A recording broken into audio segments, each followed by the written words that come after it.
Hola, ¿qué tal? Continuando con el curso de conservación de cepas, vamos a hablar un poquito en este bloque lo referente a la preservación o criopreservación de virus, para lo cual vamos a tener que partir en conocer las características que tiene una partícula viral, cómo estaría infectando esta partícula viral y las características que necesitaríamos para poder generar una preservación de este virus.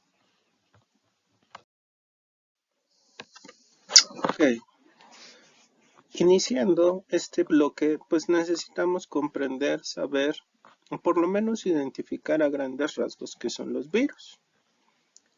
Existen varias diferencias con respecto a las bacterias. Para comenzar, la palabra virus proviene del latín, que significa toxina o veneno. Y esto es porque a raíz del descubrimiento, o uno de los descubrimientos más grandes dentro del ámbito microbiológico, que fue el microscopio, no se podían identificar microorganismos que estuvieran generando la infección.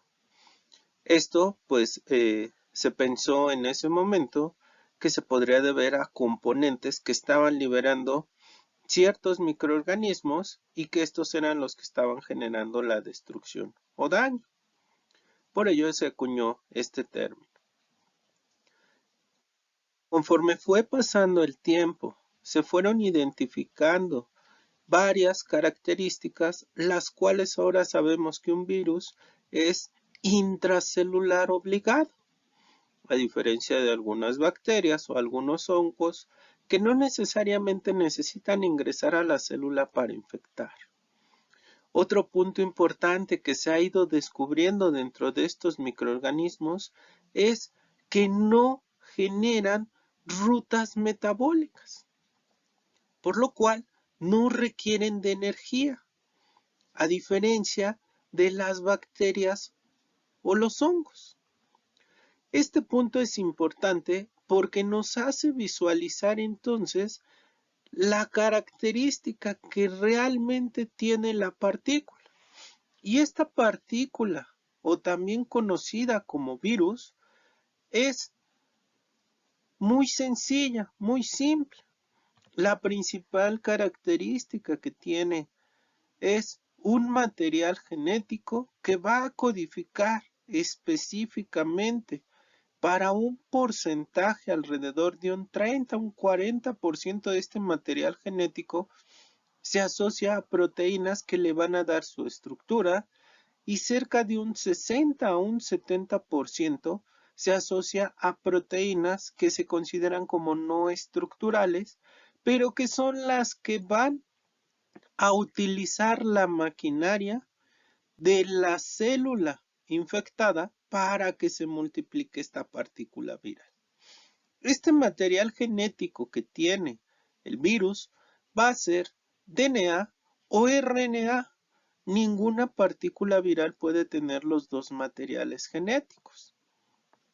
Otro punto importante a destacar dentro de las grandes diferencias es que los virus pueden tener una o dos cadenas. ¿Qué quiere decir esto? Que puede tener solamente una cadena de RNA o las dos cadenas de RNA, al igual de lo que ocurre con DNA. Y este material genético, si lo tuviéramos en la naturaleza, así, se degradaría. Por ello, la partícula viral está compuesta además de una estructura proteica. Esta estructura proteica le va a dar, además de la forma, le va a dar la sobrevivencia dentro del medio ambiente. ¿Qué características tiene esta estructura?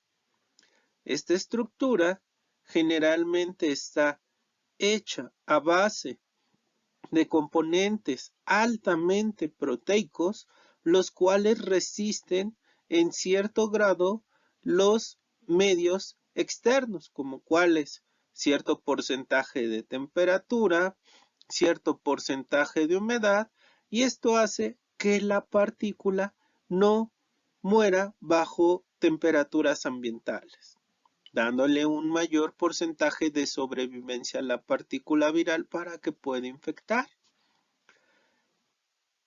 Esta segunda estructura que estamos viendo del virus se le conoce como cápside. Y dependiendo de la conformación que tengan estas proteínas, podemos englobarla principalmente en dos diferentes composiciones. Por un lado, vamos a tener del lado izquierdo a la estructura icosaédrica, la cual se basa por tener 20 lados iguales, y esta es la partícula que más se encuentra dentro de la naturaleza. La mayoría de los virus van a tener una cápside de tipo icosaédrico. Y en segundo lugar tenemos una segunda estructura que se genera a partir de esta cápside que se le conoce como helicoidal, la cual tiene una característica de parecer un cilindro.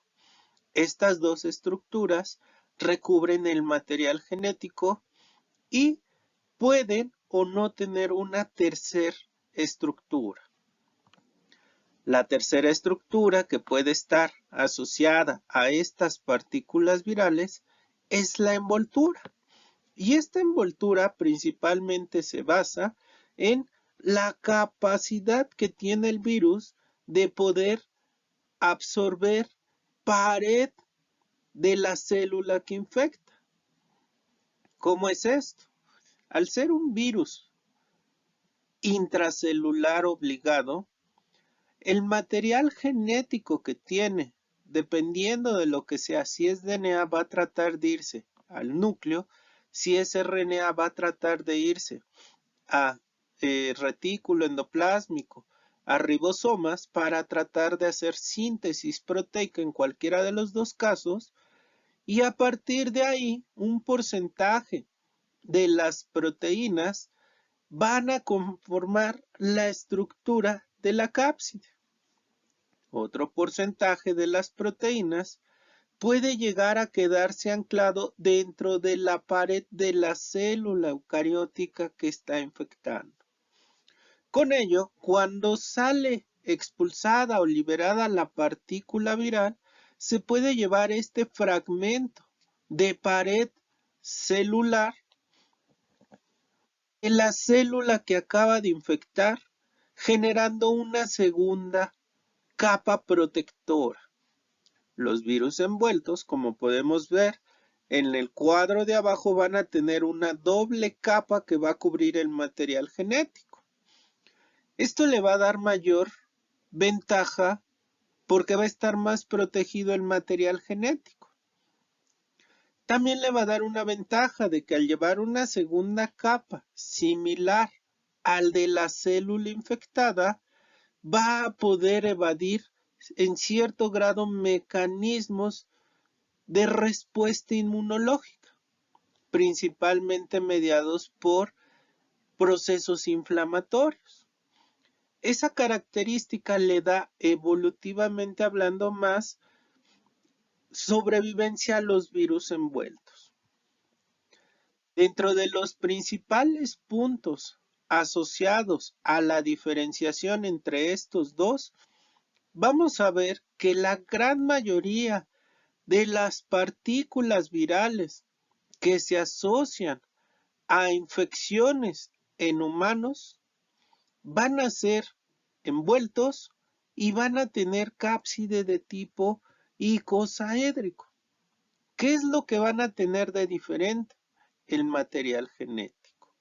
Un gran porcentaje de los virus, sobre todo aquellos que generan variaciones, se asocian más a material genético de tipo RNA de cadena simple. Ya que sabemos lo que es una partícula viral, ahora necesitamos entender cómo se empieza a multiplicar esta partícula viral y sobre todo esto nos va a servir para poder identificar el momento donde voy a poder tener mayor número de virus y así poder criopreservar. La principal característica que tenemos que tener en mente es que un virus necesita llegar a su célula donde va a infectar. Tienen todos los virus receptores, ya se hace dentro de su cápside, si es desnudo o dentro de su envoltura, receptores específicos para las células a las cuales va a infectar. Ejemplo, todos los virus que generan infecciones respiratorias tienen que tener un tropismo hacia receptores presentes en vías respiratorias, tanto altas como bajas. Esta característica es importante porque dependiendo de la vía de entrada de la partícula viral hasta el momento en que llega a su célula, va a pasar un periodo de tiempo, el cual va a ser diferente en cada virus. Ese periodo se le conoce como periodo de incubación y lo que va a ocurrir es que cuando nosotros introducimos una nueva partícula viral a nuestro cuerpo, vamos a comenzar a ver que esta partícula viral va a descender. Si yo en este momento quisiera tratar de obtener una muestra y después conservar a la partícula viral, es probablemente donde tenga la menor cantidad de partículas, ya que todas estas partículas van a estar tratando de buscar a su célula, a su receptor, para poder multiplicarse. ¿Qué ocurre cuando comienza el proceso de multiplicación? Cuando hay proceso de multiplicación, por ende va a haber destrucción, daño, lisis por procesos generalmente de apoptosis por desgaste energético y esto genere estrés dentro de la célula, conformando liberación de nuevas partículas virales. Esta liberación de nuevas partículas virales pues va a generar un proceso de nueva infección dentro de nuevas células y que esto haga que se comience a incrementar el número de partículas virales, pero que también comience a presentarse la sintomatología en el paciente. Esta característica es importante y es vital porque si nosotros queremos rescatar partículas virales en la gran mayoría de los procesos de infección en el humano, vamos a poder tener la mayor cantidad de partículas virales en los primeros días posteriores al cuadro clínico, que es donde va a estar incrementado el número de partículas virales. ¿Qué características tengo que tener en mente? Que algún gran porcentaje va a estar dentro de la célula multiplicándose, pero que va a haber algunas otras que van a estar fuera de la célula circulando para infectar a otras células. Esto es importante y vital para saber el tipo de muestra que yo quiero conservar donde se encuentren los virus. Ejemplo, si yo me baso en una infección muy probablemente en vías respiratorias, los virus los voy a encontrar en mayor proporción dentro del tejido, dentro de la célula. Pero si yo me encuentro en una partícula viral que está generando destrucción dentro de células sanguíneas, es más probablemente que si yo tomo una muestra sanguínea tenga más partículas extracelulares que intracelulares. Esto es importante y es vital para la posterior criopreservación. ¿Qué otra característica puedo tener en mente? Pues que conforme va pasando el proceso, la gran mayoría de los virus tienden a autolimitarse por la respuesta inmunológica mediada por anticuerpos.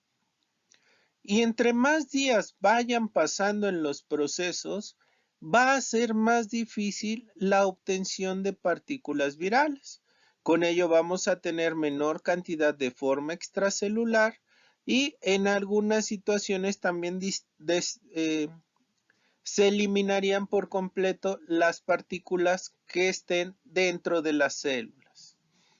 En un porcentaje bajo de infecciones, los virus pueden generar un ciclo diferente donde el material genético va a introducirse a nivel del material genético de la célula y cada que la célula genere una mitosis o una multiplicación celular, va a ir también el material genético propio del virus.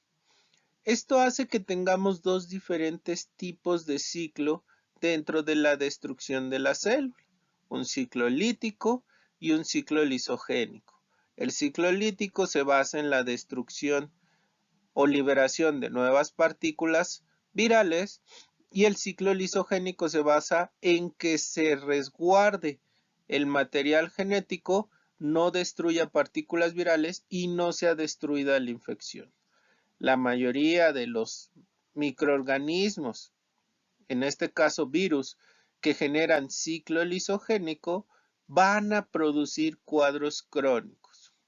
Un ejemplo es el virus de la inmunodeficiencia humana, el cual tiene la capacidad, es un material genético de tipo RNA que al ingresar dentro de la célula que infecta, tiene una transcriptasa inversa que genera un material genético de tipo DNA, haciendo que este material genético de DNA ingrese al núcleo y el núcleo puede sintetizar proteínas para producir nuevas partículas virales, pero también se va a quedar adherido dentro de la célula infectada con el material genético propio de esta célula.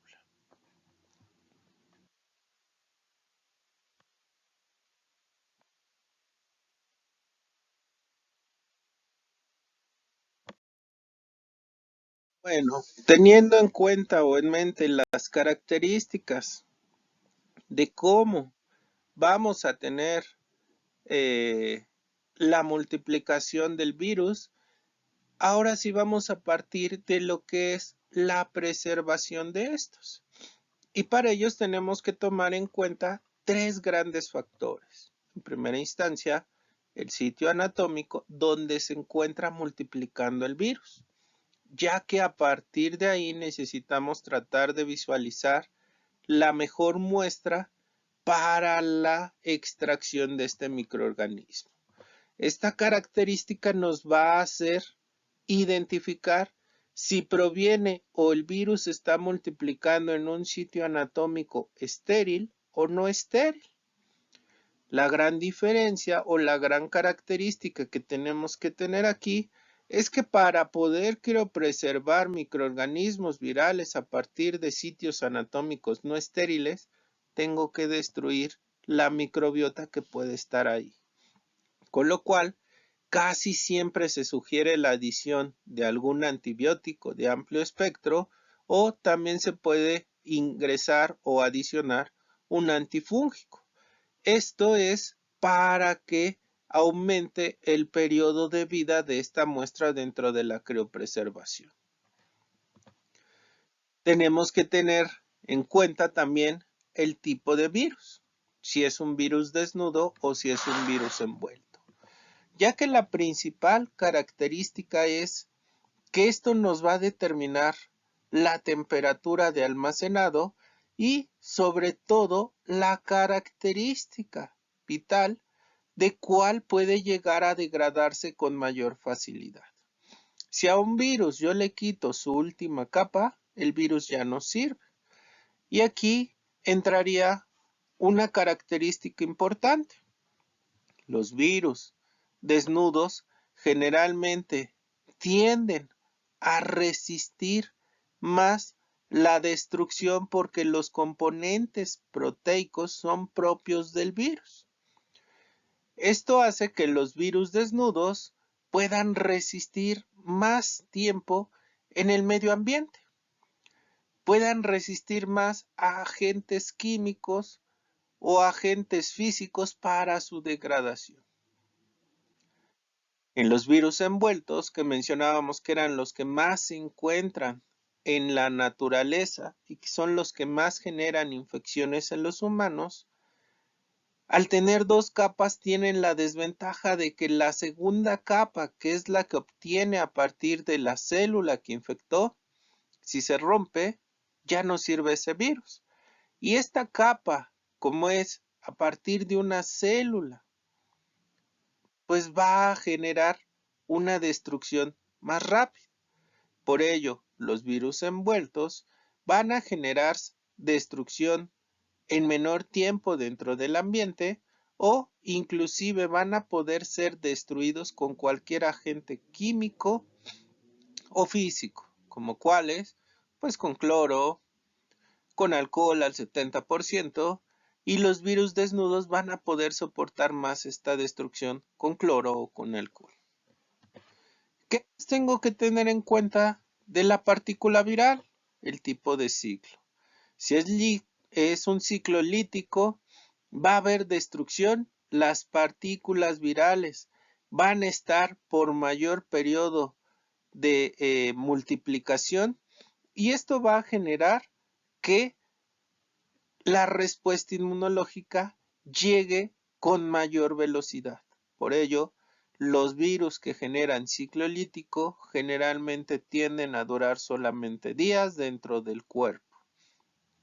Los que tienen la capacidad de adherir su material genético dentro del genoma de la célula que infectan, pues van a producir un ciclo lisogénico, el cual puede hacer que estas partículas lleguen a durar semanas, meses o inclusive años hasta que vuelven a pasar a un ciclo lítico y generan procesos de destrucción. Hay virus que pueden estar tanto en ciclo lítico como lisogénico. Algo que no se nos tiene que olvidar es que siempre la sintomatología va a estar producida cuando el virus esté destruyendo a células, por lo cual vamos a tener solamente síntomas cuando el virus se encuentra en ciclo lítico. Y el tercer punto que tenemos que tener en cuenta es la recolección de la muestra, la técnica con la cual voy a obtener la muestra, ya que ahí vamos a poder ver que esta muestra puede estar adicionada con ciertos agentes químicos que le pueden dar mayor sobrevivencia a las partículas virales. Hay que recordar que una de las características es que si se rompe la última capa de la partícula, el virus ya no sirve para poder multiplicarlo, pero sí nos puede servir para detectarlo por técnicas moleculares o por detección de antígenos proteicos. ¿Qué componentes se pueden adicionar? Pues generalmente se puede adicionar glicerol, DMSO, suero fetal bovino o algún otro tipo de componente que haga que la partícula viral esté recubierta y no tenga ese contacto con el ambiente. Uno de los puntos importantes que tenemos que tener en mente cuando queramos preservar partículas virales viables es que tienen que mantener siempre la cadena fría. Si no se conserva la cadena fría, si los virus no se encuentran por debajo de 8 grados centígrados, es muy difícil que yo pueda preservar la partícula para su posterior uso. Ahora sí, ¿cómo vamos a preservar a los microorganismos? Pues hay que partir de que la gran mayoría de estos microorganismos que yo voy a resguardar los voy a tener a partir de muestras de fase aguda. Y estas muestras van a estar caracterizadas porque las puedo tener de diferentes lugares o sitios anatómicos.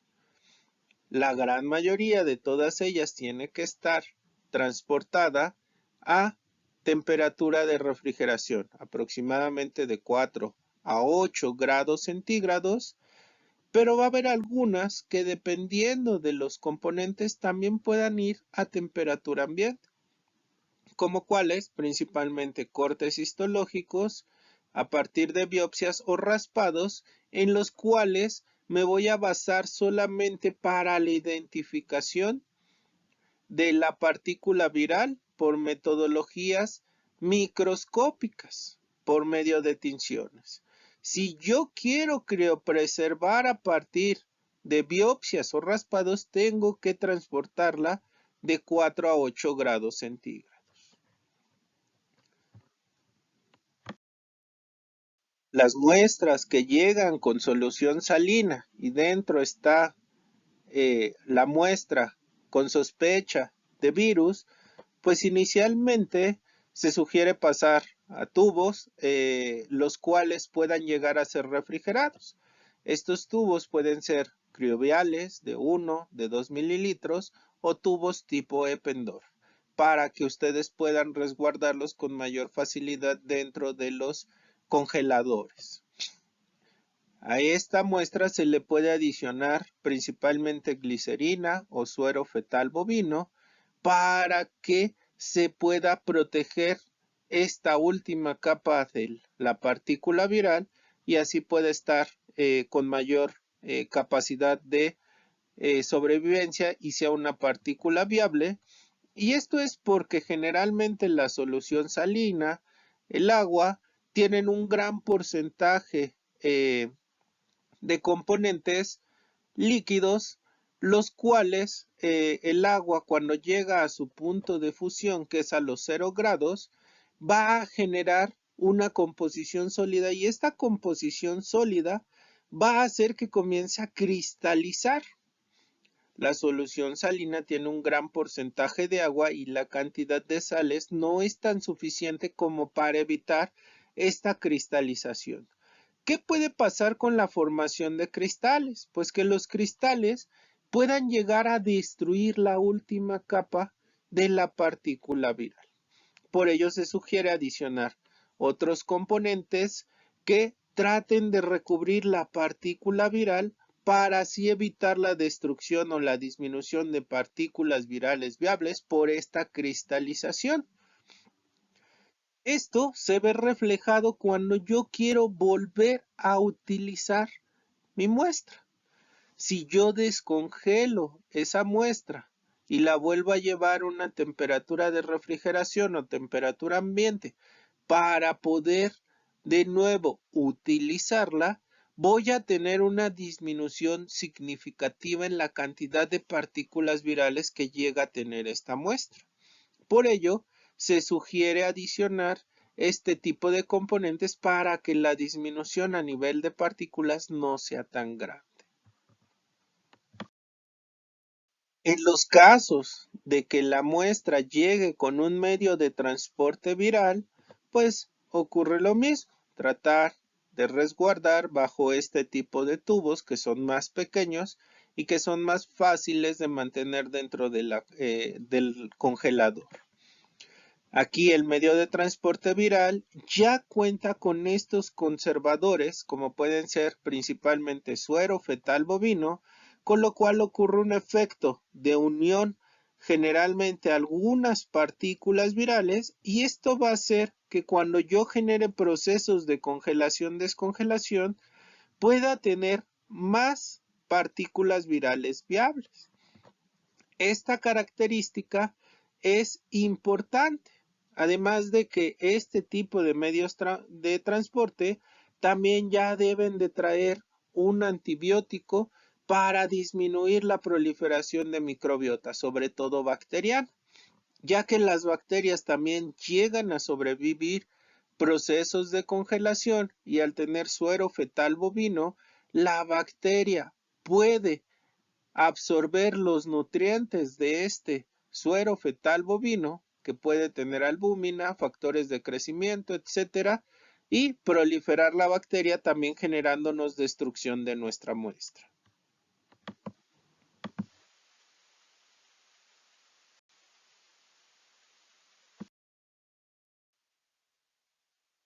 Basándonos en este punto, tenemos que entonces identificar cuál es la diferencia en los medios en los cuales va nuestra muestra para que posteriormente sea preservada.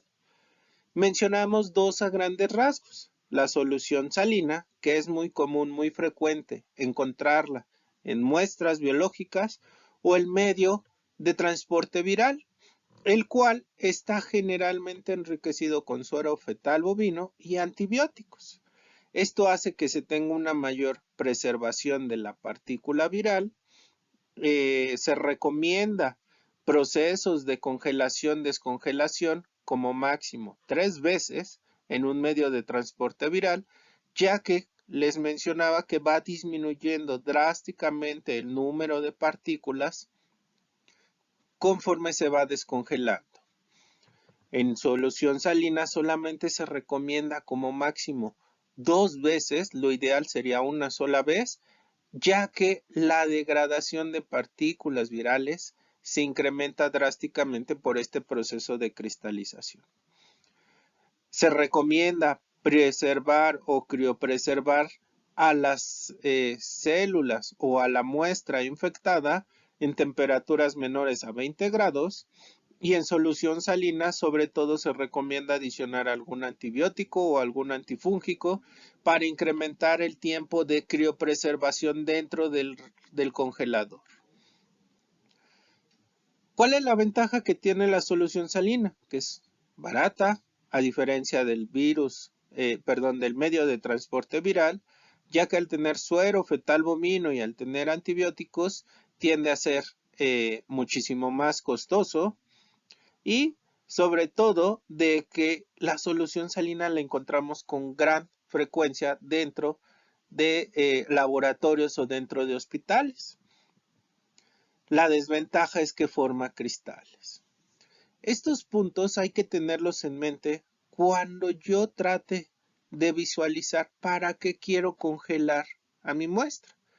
Si es una muestra en la cual yo estoy desarrollando un proceso de investigación y nada más la voy a utilizar 2 o 3 veces, pues el costo-beneficio me va a hacer pensar que utilice a lo mejor una solución salina y no gaste mis recursos, en un medio de transporte viral.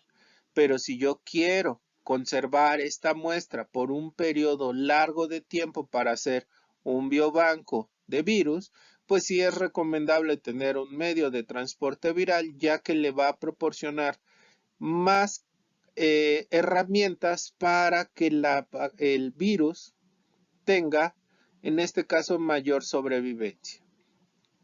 En cuanto a años dentro del congelador, y así como la disminución dentro de la destrucción al proceso de congelación-descongelación. Una vez que identificamos las diferencias que pueden existir entre los medios de transporte para los microorganismos, pues tenemos que tomar en cuenta ahora sí los tipos de muestras. Vamos a tener muestras que van a provenir de sitios anatómicos no estériles y muestras que van a provenir de sitios anatómicos estériles. Uno de los ejemplos de las muestras más comúnmente utilizadas para el proceso de diagnóstico de partículas virales son heces, las cuales pues generalmente tienden a tener procesos previos de limpieza. Estos procesos previos de limpieza sirven para la disminución de la materia orgánica presente en esta muestra. Esto va a hacer que también se tengan las partículas virales más juntas dentro de la muestra, pero también es más factible que encuentre a la gran mayoría de las partículas virales libres. Es por ello por lo que se recomienda es hacer estas limpiezas con agentes que van a servir para el resguardo y después se utilicen para la congelación. ¿Como cuáles? Pues bueno, PBS, solución de fosfatos, soluciones salinas o medios de transporte viral. De nuevo, aquí cada uno va a analizar la diferencia y sobre todo identificar cuál es el punto para tener en mente la preservación del microorganismo. Si a mí me interesa tener partículas viables, partículas completas, sí voy a tratar de ocupar medios que hagan que se conserve más. Pero si mi objetivo es o mi interés es tratar de conservar solamente un fragmento del material genético o tratar de conservar solamente alguna proteína antigénica, pues puede que con este tipo de medios sobrevivan esos componentes, porque va a haber destrucción de la partícula, pero no necesariamente se va a destruir toda la partícula. Puede que nada más se destruya la membrana externa y todavía ahí tengan los antígenos de cápside o de superficie y al material genético viable. Entonces aquí queda el análisis dependiendo de a qué quiero llevarlo. Si quiero resguardar mi muestra para después cultivarla, es más recomendable medio viral. Si mi muestra me sirve solamente para un diagnóstico inicial, pues puedo ocupar este tipo de medios. Pero si quiero secuenciar, el material genético se va a conservar también en mejor proporción en un medio viral. En el caso de muestras provenientes de sitios anatómicos estériles, vamos a identificar que en este tipo de muestras no van a venir muy probablemente dentro de un medio de transporte, sino que realmente venga como tal la muestra. La principal característica de transportación va a ser la refrigeración de 4 a 8 grados. Esta característica va a hacer que se tomen alícuotas, se pasen a crioviales y que además se congelen lo más rápido posible, porque al no agregar algún componente, pues estas partículas pueden tender a degradarse más rápido. El periodo de vida que generalmente ocurre dentro de estas muestras provenientes de sitios anatómicos estériles y no se conserva la red fría, y si se mantiene solamente a refrigeraciones que tienden a disminuir drásticamente después del séptimo día. ¿Qué se sugiere para que estas muestras que provienen de sitios anatómicos estériles no se contaminen? Pues se sugiere adicionar algún antimicrobiano. ¿Y por qué se pueden contaminar? Pues muy sencillo. Se toma de un sitio anatómico estéril, pero no en todo momento se está conservando al 100% la esterilidad de esa muestra, ya que manipulación, si la muestra no se llega a tomar para el diagnóstico dentro de un gabinete, si la muestra o el tubo transportador contenía algún microorganismo, o si en algún momento estuvo en contacto con el ambiente, pueden ingresar bacterias y estas bacterias pueden generar un proceso de degradación de la muestra, proliferando más esta infección bacteriana y desplazando o contaminando a mi muestra con sospecha de virus. Por ello se sugiere la adición de algún agente antimicrobiano o de algún componente químico que llegue a generar una destrucción de las partículas principalmente bacterianas que pueden llegar a contaminarse por el medio ambiente. Casos de los cortes histológicos, biopsias o raspados que se encuentren ya fijados dentro de laminillas para su observación, pues realmente ahí las partículas virales se van a encontrar ya fijas y lo más probable es que el virus ya se encuentre muerto. ¿Nos puede servir para procesos de diagnóstico? Sí, pero ya no nos va a servir para que se pueda cultivar. Es muy difícil, ya que estos componentes fijadores van también a generar un proceso de degradación o de destrucción de sus últimas capas, por lo cual ya no van a ser partículas viables, generalmente van a ser partículas muertas.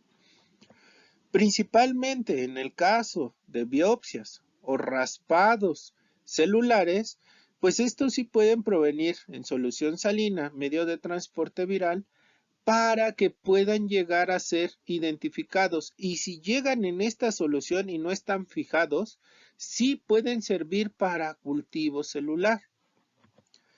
En el caso de que se necesite una técnica de microscopía a partir de estas técnicas, pues la gran mayoría se tienden a fijar y se obtienen virus muertos, pero en algún otro porcentaje, sobre todo para el diagnóstico molecular o celular, si es una biopsia, se tiende a triturar o macerar el tejido. Si es un exudado, generalmente a partir de ahí se tiende a dejar toda la célula dentro del sobrenadante de la solución salina o del medio de transporte y a partir de ahí realizar la técnica indicada.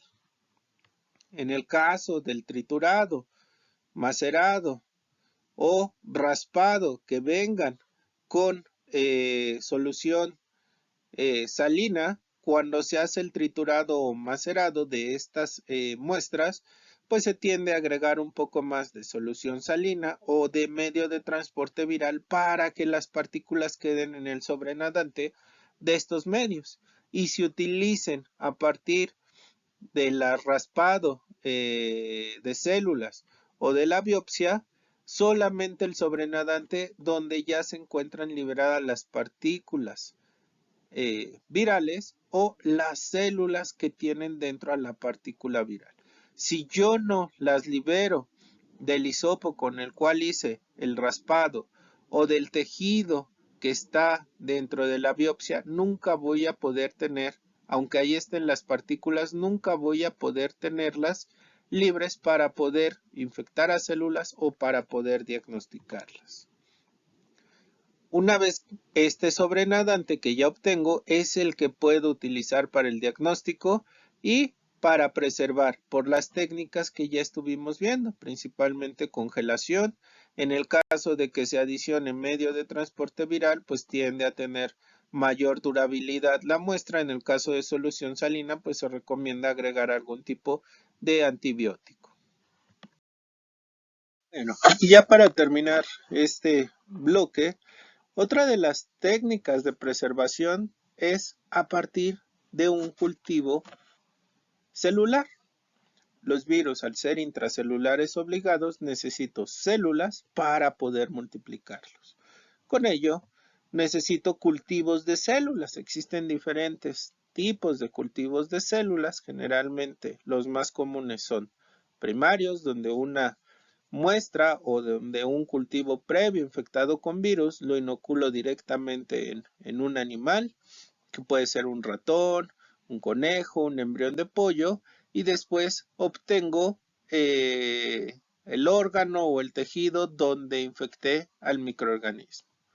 Y el más utilizado, el más común, tiende a ser líneas celulares, las cuales son células que yo puedo propagar dentro del laboratorio, que la principal característica que tienden a tener estas células es que la gran mayoría provienen de cánceres, con lo cual ya no hay una regulación dentro de el aumento o multiplicación en los procesos de mitosis. Estas células siempre van a estar multiplicándose.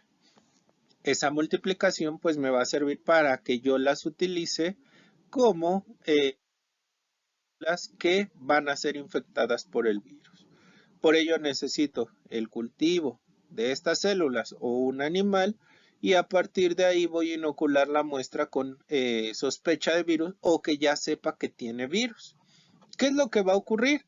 Pues los virus van a comenzar a generar destrucción, van a comenzar a generar un proceso de conformación o de alteración física, química o biológica dentro de la célula y esto se le va a conocer como efecto citopático. El efecto citopático más evidente tiende a ser la lisis o destrucción de las células. Y esta destrucción o lisis de las células pues se debe a que la célula pues produjo un efecto citopático a causa de el estrés energético que llevó a cabo por el virus. Esto lo podemos ver reflejado generalmente desde el cuarto, quinto día hasta el 10º día, dependiendo de dos característicos. la cantidad de partículas virales que vayan en esta muestra, así como la absorción que haya tenido este virus dentro de las células y el tipo de virus que sea, ya que no todos van a generar la misma tasa de destrucción. Una vez que ya tengo el efecto citopático, ya sé que dentro de estas células hubo destrucción o hubo procesos de lisis. ¿Qué es lo que tengo que hacer? Resguardar estas células. ¿Cómo lo voy a hacer? Pues estas células crecen en medio con suero fetal bovino. Como son células eucarióticas, requieren bastantes componentes nutricionales. Estos componentes nutricionales van a hacer que yo tenga virus dentro del sobrenadante.